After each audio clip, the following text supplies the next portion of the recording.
Hello, it's Alex in Westminster. And it's James, also in Westminster. So we were talking yesterday, just after what this sort of quite crucial moment where we had Keir Starmer addressing his MPs in Parliament after all the cabinet had fallen in behind Keir Starmer after this kind of fairly dramatic day when we'd had Scottish Labour leader calling for him to go. Then today, after all of that up and down and whataboutery of yesterday, it feels quite different in Westminster, I would say. It's been a calmer day, hasn't Definitely. it? Although, I have to say, an extremely wet and cold day. I went to Downing Street to watch the Scottish Labour MPs who were going in there this evening after they'd had their meeting among themselves in the House of Commons. They were going into Downing Street, into number 10. And it was so wet. It was so wet it was like someone was just turning it up and up and up. It was raining more and more and more heavily. But in terms of the actual fallout today in political terms, it's been a bit calmer, hasn't it? Yeah. The Prime Minister has given a speech. He's tried to steady things. All these MPs who was like, oh, who are they going to back? Are they going to back the Prime Minister? These Scottish Labour MPs, are they going to back Anas Sarwar? And they came out with this. I mean, newscasters have their own view about how sustainable or realistic this position is. But they were like, oh, they were like both of them. They're both fine. Yeah. Yeah, it's definitely calmed down and some of the heat has gone out of it. And Keir Starmer, I think, trying to really reiterate what he was saying in private behind closed doors to his Labour MPs last night, was out and about today, literally with his sleeves rolled up. And you know that it's a sign of politicians wanting to kind of, get across that they're relaxed and comfortable and on the front foot when they get out among people and roll their sleeves up. And there was Keir Starmer with his sleeves rolled up at a sort of coffee morning, addressing head on some of the stuff that's happened in the past few days and taking some questions. And he literally, and you can't use that word unless it's accurate, but he literally delivered a bit of fighting talk. Let's have a listen to what he had to say. There are some people in recent days who say the Labour government should have a different fight, a fight with itself, instead of a fight for the millions of people who need us to fight for them. And I say to them, I will never walk away from the mandate I was given to change this country. I will never walk away from the people that I'm charged with fighting for. And I will never walk away from the country that I love. Literally with his sleeves rolled up and literally fighting talk. Yeah, he did. He was. And it was a very similar message because the day started with his cabinet. He had a meeting of his cabinet in Downing Street, which happens every week, of course. But this one was in the wake of everything that had gone before. And during that meeting, he thanked all of those cabinet ministers because, of course, they were the cabinet ministers that did come out one by one and express their support for him during what was quite a sort of potentially perilous moment. And I think now there's this sense, and actually, weirdly, one of those cabinet ministers, Ed Miliband, gave an interview on the Today programme on Radio 4 on Tuesday morning in which he was kind of really blunt about just how perilous the moment had been for Keir Starmer on Monday. He said that the Labour Party had effectively stared over the precipice and then pulled back from it. But he acknowledged that this was a moment of real peril. We can hear him talking about some of it. I think the way I would put it is that Labour MPs looked over the precipice once Anas Sarwar made his statement, and they didn't like what they saw. And they thought the right thing to do was to unite behind Keir, to focus on the country, because we didn't want to go down the road of the Tories when they were in power, chaotic, disorderly leadership contest. The really interesting thing about what Ed Miliband was saying was that this is a moment, I think he said, where things have to change. And I think that is where the questions are now going to come for Keir Starmer. What is that change? What does it look like? What does it mean? Yeah, because let's be honest, it's been a calmer day today. But, I mean, first of all, that's a low bar compared to yesterday. And secondly, none of this means that the Prime Minister is out of the woods. I mean, these Labour MPs I was looking at today, the Scottish contingent, they did not look, they were flat when they came out of their own group meeting. They didn't come out punching the air and saying, yeah, it's all fine, we're going to fight. They didn't look happy. They were very reluctant to talk. Those that did talk were sort of saying, yeah, well, we support both of them.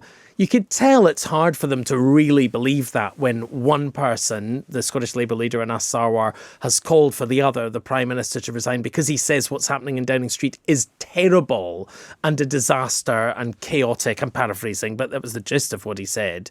And so none of this has gone away. And so the question, I suppose, then is there now a plan in Downing Street for the Prime Minister for how he...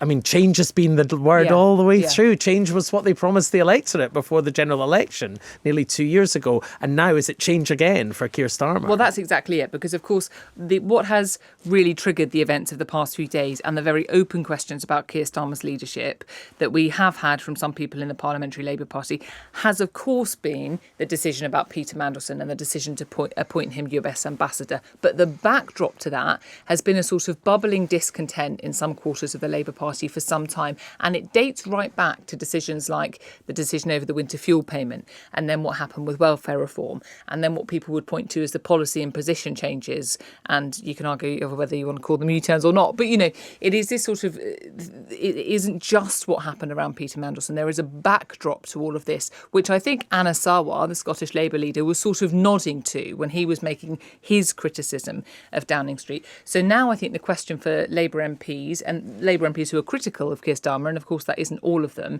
is so what does he do now? And I think there are some practical questions. So we know, for example, he's looking for a new permanent chief of staff because he hasn't got Morgan McSweeney there anymore. He's looking for a new director of communications because Tim Allen stepped down. And there's also the role of the really senior civil servant who leads effectively the work of the government. Chris Wormold is heading out, so there's going to have to be a new person in that position. Now that's the kind of like almost the technical, logistical details. Those positions are really important. But the second question, I think, is where does Keir Starmer go now when he talks about the party and the direction he wants to take it in? And we got a bit of a glimpse, I think, from his speech today when he was really focused on working people, and he was sort of talking about his own working class roots and his own personal background.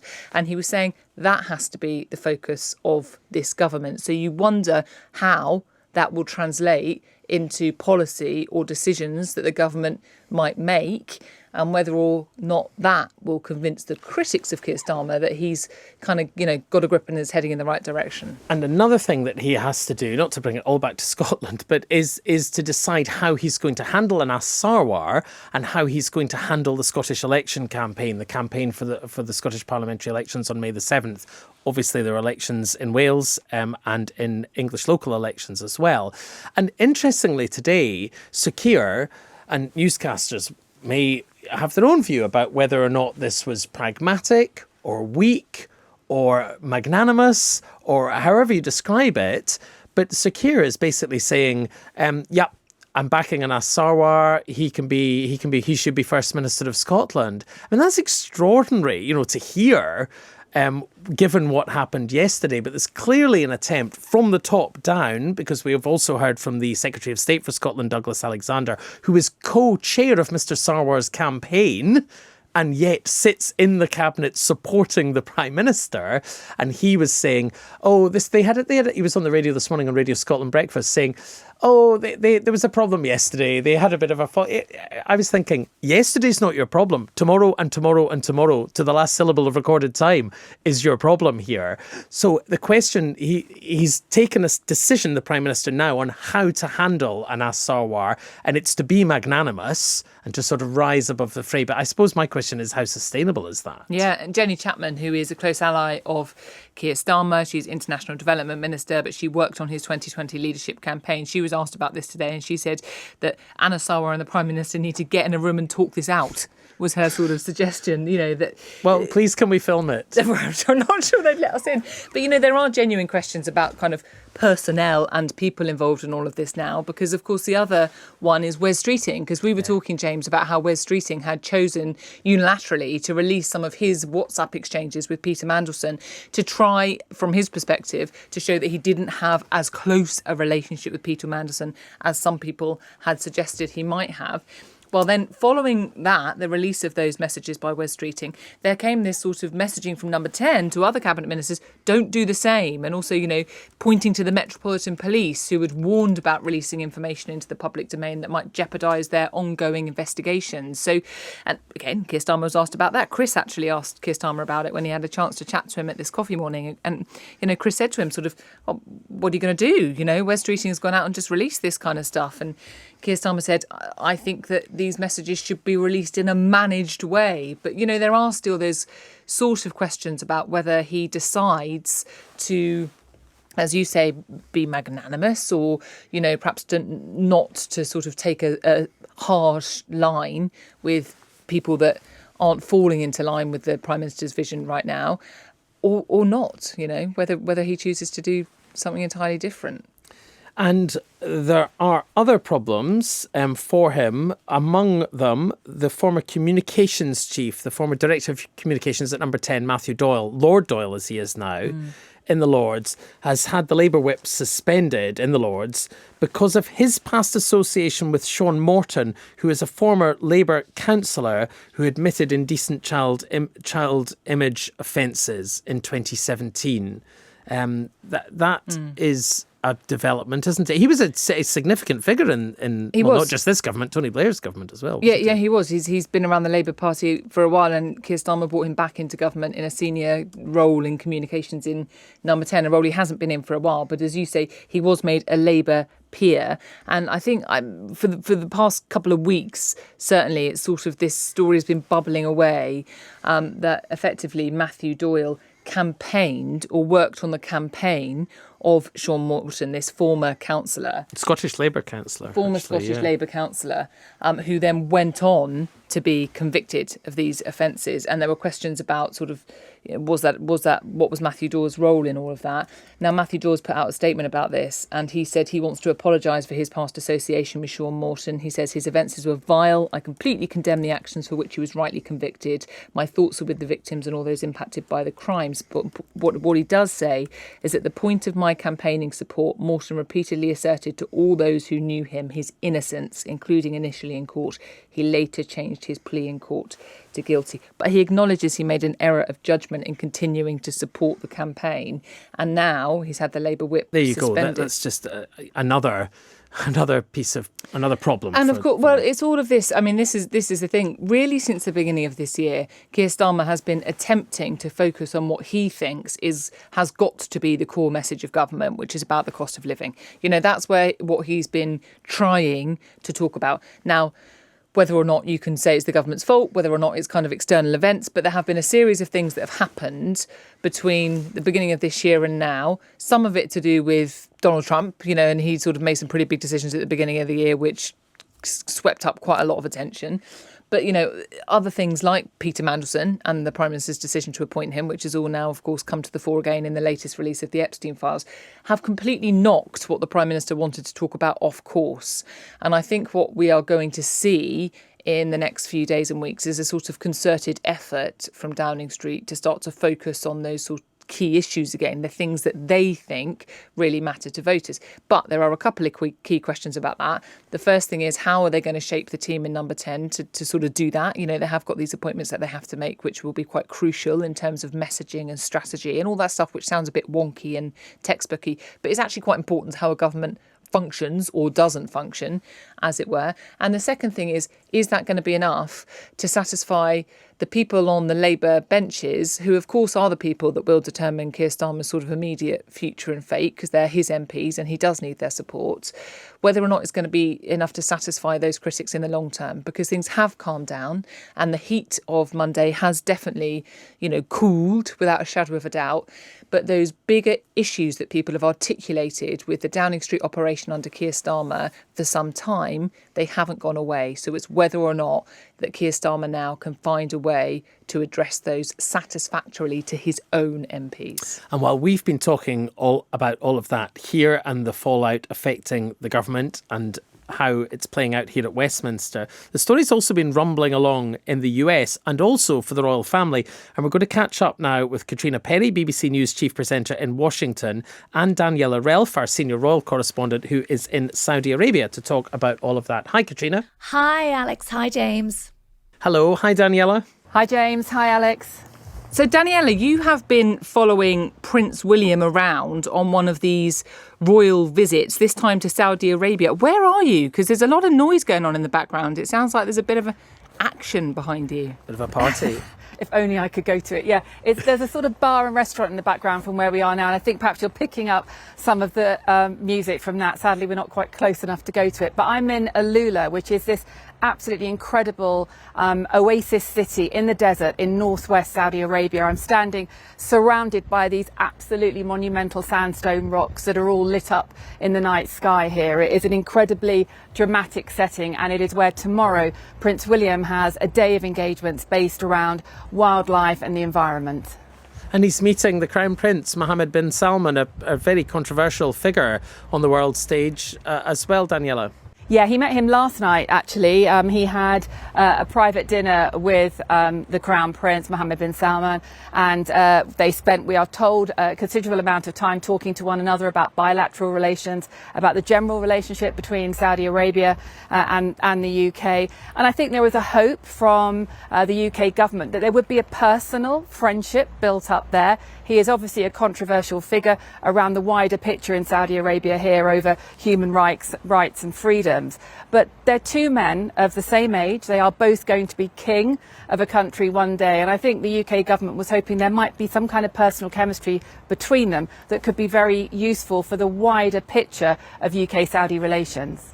And of course, while all of that's been going on, we've had statements from some of the royal households relating to other matters. But park that thought for a minute, so we'll return to it. Because Caitríona, I think you're in less glamorous surroundings than the ones that it sounds like Daniela are in. But, you know, the US is effectively where all of this around the Epstein files started. And I know there have been developments today, but parking the latest developments so far, just for the people who perhaps haven't been caught up on the recent developments from the US, because of course a lot of the focus has been on Peter Mandelson here in the UK, but what else has come out of the Epstein files in the US in the past couple of weeks that sort of got a bit of traction there? Oh my gosh, we'd need several hours for that, I think, because we're talking about 3 million documents here released by the Department of Justice. And actually, that isn't even the full extent of the file, although we have heard from the Assistant US Attorney Todd Blanche that is the end of it. They won't be releasing those other few million files that they still have for various reasons, spanning from confidentiality to the actual nature of the files. And also some of them are still subject to live investigations, we're told. And that is an issue that many members of Congress are still raising as to why there are some of those files being withheld. But I would have to say, and you know, we've been debating this on many of our shows here, there is a greater sense of accountability going on in the UK now compared to what there is in the US. I mean, we've had all of those various documents that our amazing colleagues at the BBC are trawling through, which mention Andrew Mountbatten-Windsor or which mention Peter Mandelson. And we should say, of course, that a mention does not equate to wrongdoing, but everything that we've been discussing on the podcast for the last few weeks, there hasn't been that same intense focus here on specific individuals. There are some people who have stepped away from their roles because of an association with Epstein, not to do with wrongdoing, but just, you know, judgment that they had in terms of keeping up a relationship with him. We've had a statement from Noam Chomsky, who is 97 now, from his wife, saying that he regrets the acquaintance that he had with Jeffrey Epstein, said he was completely unaware of what Epstein was involved with, and his relationship was around research and actually around financial transactions, but nevertheless expressing extreme regret over his judgment in keeping that friendship up and expressing support with the victims as well. Just today we've had an exchange actually on Capitol Hill involving Howard Lutnick, the Commerce Secretary, a very close friend, as we know, of President Trump and a key member of his administration. He was appearing before a committee on Capitol Hill. Nothing got to do with Jeffrey Epstein whatsoever, but he was asked questions because he's in some of these documents. Now, he said previously on a podcast that he'd cut all ties with Jeffrey Epstein back in 2005. But when he was questioned at that committee today, he said that he had seen him in 2012 when he went for lunch on his island. And I'll just find the exact quote for you here, just so I'm not misquoting anyone. But he said today, "I did have lunch with him as I was on a boat going across on a family vacation. My wife was with me, as were my 4 children and nannies. We had lunch on the island, that is true, for an hour. We then left with all of my children." which is the quote that he said this morning, having said back in back last year that he cut all ties with him in 2005 because he was so troubled by him that he and his wife had agreed to never be in a room with him again, socially, for business, or even philanthropy, he said last year. But again, today he's just confirming some of what's in those documents that he did see him after that point. Right. So there's lots of that it's information that we're tying all the threads together. Yeah, and it's interesting because quite a few newscasters have been in touch with us about this. We've had quite a number of messages asking similar questions. Ollie got in touch on WhatsApp, for example, and this is typical of some of the messages we've been receiving. Thanks, Ollie, for the message. It says, clearly the main impact of the Epstein files from the UK perspective is Mandelson and Andrew Mountbatten-Windsor. But are there similar scandals from the recent release of the documents in other countries, particularly the US? And I suppose what you're saying out there is there's little hints of things here and there and bits and pieces, but perhaps not quite the same level. And I wonder if some of that comes back to the debate about the suspicion that we've not been given the full picture here, and that some things that might have been damaging to some people, and I know lots of people have put the name of President Trump into that frame, haven't been released. I mean, how can we be confident that President Trump's Justice Department hasn't covered up for him? Well, they are the questions that Democrats in particular are raising. And we should say that President Trump says, you know, he never was engaged in anything. He didn't see anything untoward going on. He cut ties with Jeffrey Epstein a long time ago, he says. He's described him as a creep, a bad dude, all of this kind of thing. But that is the main point from Democrats and some Republicans as well, because, of course, Congressman Thomas Massie, a Republican, has been leading the charge on this with Democratic Congressman Ro Khanna, that until every single file is released, and not just released, but released in an unredacted way, because of course lots of those files that we're looking at now have big black stripes through them, emails that seem a bit odd. The sender's name is blacked out, so you don't know whether, you know, who's sending that email, what their intention was. And that's when we had some congressmen go to the Department of Justice yesterday, actually, to view the unredacted files, or what they thought were going to be the unredacted files, because they said afterwards that still large portions of those files were redacted. And they said, in fact, some of the originals, the Department of Justice told them, arrived redacted. So they don't know how they could possibly get to the bottom of some of this if the originals that the Department of Justice have are redacted as well. But they also said, and in particular, Congressman Thomas Massie, the Republican's very strong on this, that he said there are 6 men named in the files that they looked at yesterday, and they didn't look at all 3 million. You couldn't do that possibly in the couple of hours that they were there. But they feel that there are 6 men's names that they saw who should be subject to criminal investigation. Now, we don't know who those 6 men are, but interesting that when they saw what they did see with the black lines removed, that they thought immediately there are others involved here.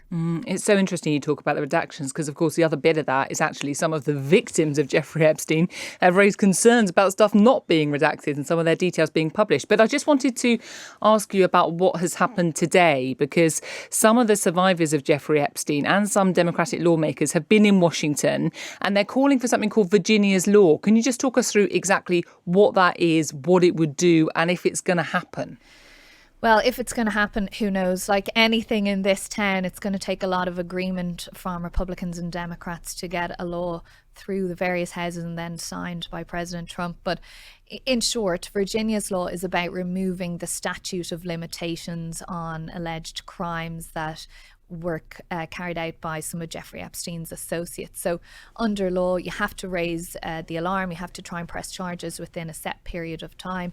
If you don't do that, the statute of limitations passes and you can't bring the charges again. Now, what the survivors are saying is that for many people who are victims of abuse, especially when they're children, that it could take decades before they feel able or brave enough to actually talk about those crimes, at which point the statute of limitations has run out and it's too late and nobody can be held accountable. So the most senior Democrat in the Senate, Chuck Schumer, has brought this bill to be known as Virginia's Law in honour of Virginia Giuffre. published it today, surrounded by survivors, as you say. There's much support from Democrats from this, and I suspect we probably will see a lot of support from Republicans as well, because in the end, the bill that was passed that has led to the publication of all these files, every single senator, Republican and Democrat, voted in favour of it, and all bar one in the House voted in favour of it as well. And of course, we know President Trump signed that into law. So quite possibly this will become law as well. But the problem is, okay, the timer will have no end point on it, but you still need the evidence, and you still need the files, and you still need those named individuals. So there would still be another step that they would all need in terms of, again, removing those redactions. And talking of Virginia Giuffre, we want to ask Daniela about this in a second, but just quickly, Caitríona, just briefly before we do, because obviously this has followed Prince William to Riyadh, essentially. Andrew Mountbatten-Windsor's name has been coming up, hasn't it, in Congress. Can you just bring us up to date on what's been happening with the Virginia Giuffre case there today before we hear from what the royals are saying about it? Yeah, we've heard from many members of Congress that they want Andrew Mountbatten-Windsor to come over here and appear before them and tell them what he knows, what he saw, anything that he might be able to add to this sort of sphere of information there. He isn't a US citizen, so they can't compel him to come here. They can kind of ask him nicely. They could issue a subpoena for him, but again, they couldn't enforce that in the UK. If he arrived into the US, in theory, they could bring him to the Congress and make him give information, but they are all hoping that he does that voluntarily. But we have heard that reiterated by survivors and also by many ranking members of Congress. Daniela, it's interesting, isn't it? Because you are in Saudi for a trip with Prince William, which is obviously about the kind of diplomatic push or whatever else it might be, relations between UK and Saudi and that kind of soft power of the royals. But the backdrop to all of this, and the thing that has come to the surface, come to the fore actually in recent days because of the statements we've had from the royal households, is still what has been going on with Andrew Mountbatten-Windsor. Yeah, today really has been the perfect example of why this is such a difficult situation for the royal family as they try to go about their regular duties. It is played out in a very, very difficult way for them. We've got this day tomorrow where Prince William will be on a series of engagements here, but he's been in Riyadh today and doing lots of things around trade and commerce. He's taken part in some esports, and he went to a really good engagement with young women, with girls who are taking part in football teams here in Saudi Arabia. And lots of the young women talked about the increased freedoms they've had in recent years, the changing role of women in Saudi society. So really important issues, a really important engagement in terms of what he was trying to do here. But during that engagement, a question was shouted at William about whether enough had been done by the royal family around the Andrew Epstein situation. And, that has become the story. That is the problem. That is where the focus has gone. William is here trying to develop his role as this global statesman and future king. But we've not been talking about global stages and public duty because the Epstein story is consuming so much of what the royal family are doing at the moment, whether it is a shout at Prince William here in Riyadh or a heckle at the king in Clitheroe in Lancashire. All of that stuff is happening on repeat every time they go out and about. Against that, as we've just been hearing from Caitríona, is that background of pressure on Andrew Mountbatten-Windsor to now start talking. And it just means that I think there are so many strands emerging in the Epstein story now. It's just not possible for the royal family to really manage them in any way. Well, we heard yesterday this shout, as you say, in Lancashire, this shout at the king. In fact, let's have a quick listen to that now. Just the sound of King Charles being heckled. Charles, how long have you known about Andrew and Epstein?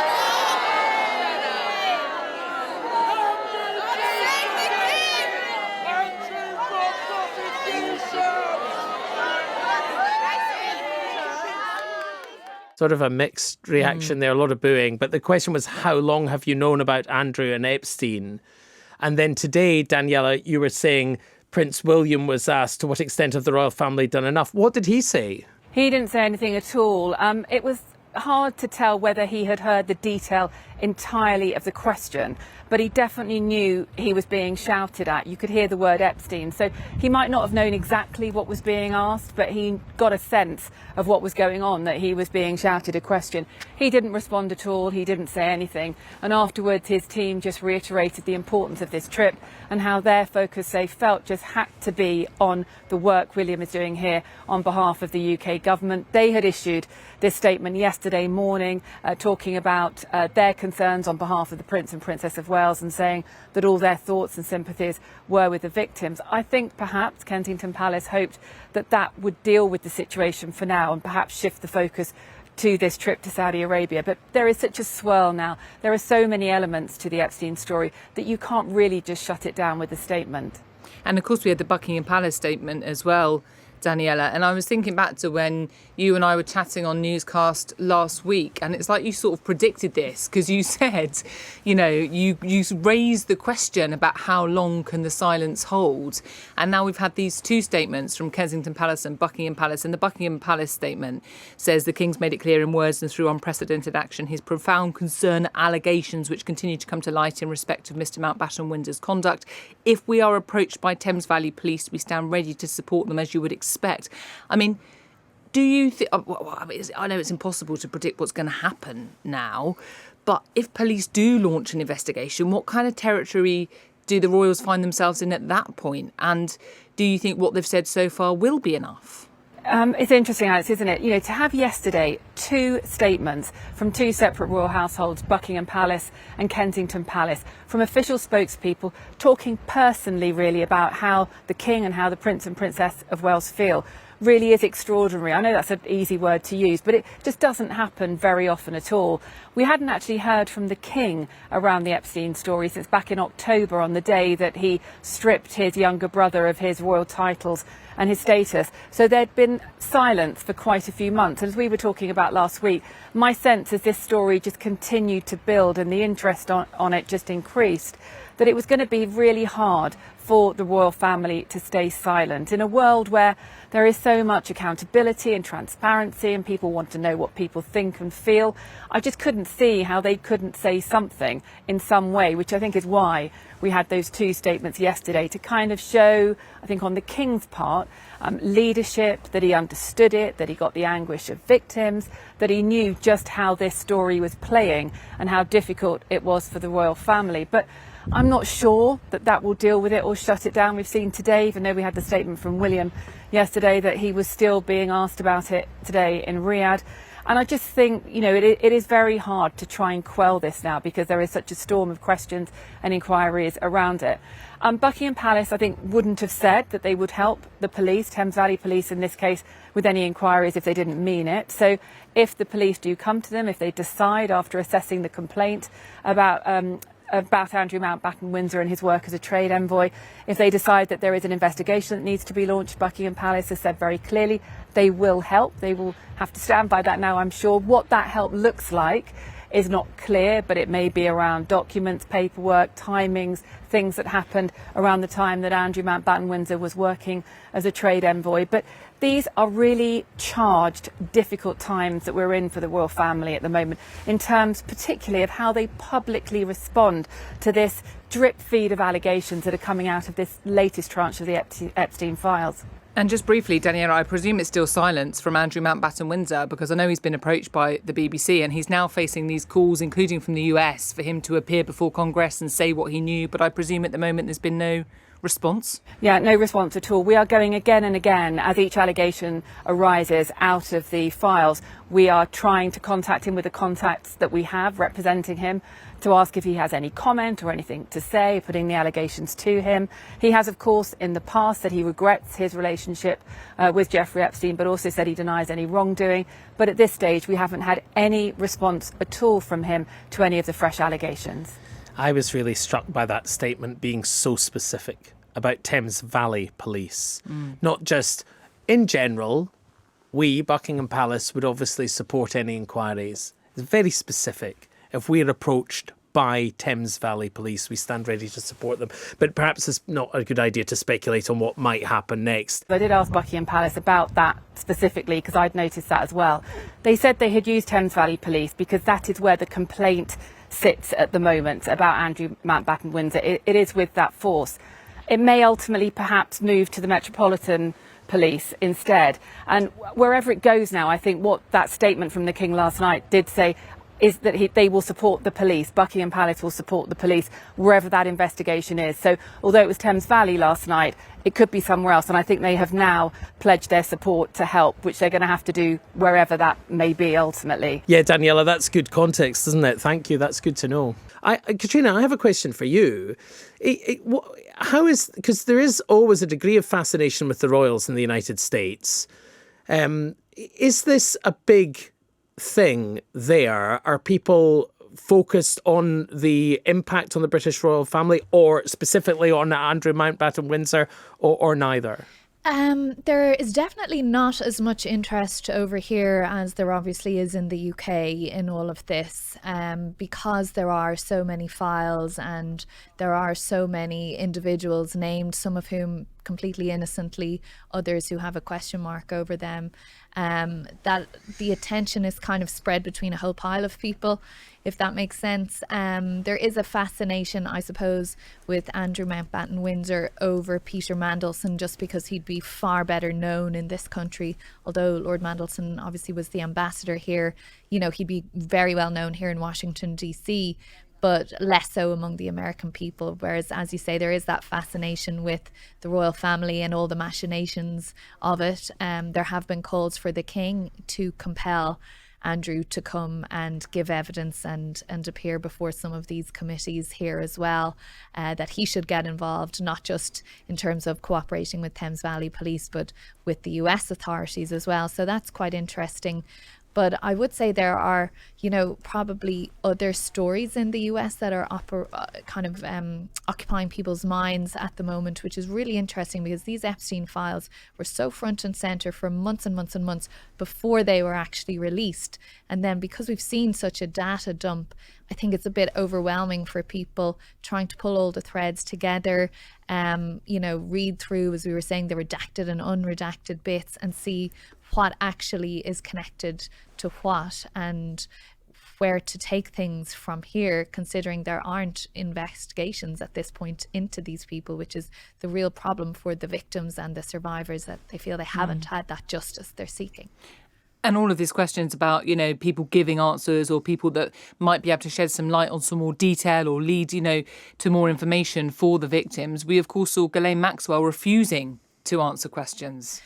Indeed, and we saw that quite unbelievable little clip released by the Republicans on the Oversight Committee on the House of that appearance that she made virtually from jail, where she was asked those questions about, you know, what she knew, what she would be prepared to share, and she just kept saying, you know, I take the Fifth Amendment, I'm exercising my right to take the Fifth Amendment, which under the US Constitution is a right everyone has, not to self-incriminate. But there's a very specific formula of words that you have to say. So it was quite stark just watching that video and listening to that clip where she just repeated that sentence over and over again. Ms. Maxwell, were you a close friend and confidant of Jeffrey Epstein? I would like to answer your question, but on the advice of counsel, I respectfully decline to answer this question and any related questions. My habeas petition is pending in the Southern District of New York. I therefore invoke my right to silence under the Fifth Amendment to the US Constitution. Let the record reflect that Ms. Maxwell has invoked the Fifth Amendment against self-incrimination. Ms. Maxwell, please be very clear. Are you declining to answer the question put to you solely on the ground that you believe the answer will incriminate you? I invoke my Fifth Amendment right to silence. But speaking to people from the Republican and the Democratic Party, they're kind of questioning the value of her giving evidence anyway, because, you know, she is a convicted criminal. She's serving a 20-year jail term for sex trafficking. They're unsure, they've told me, as to the veracity of what she might say anyway.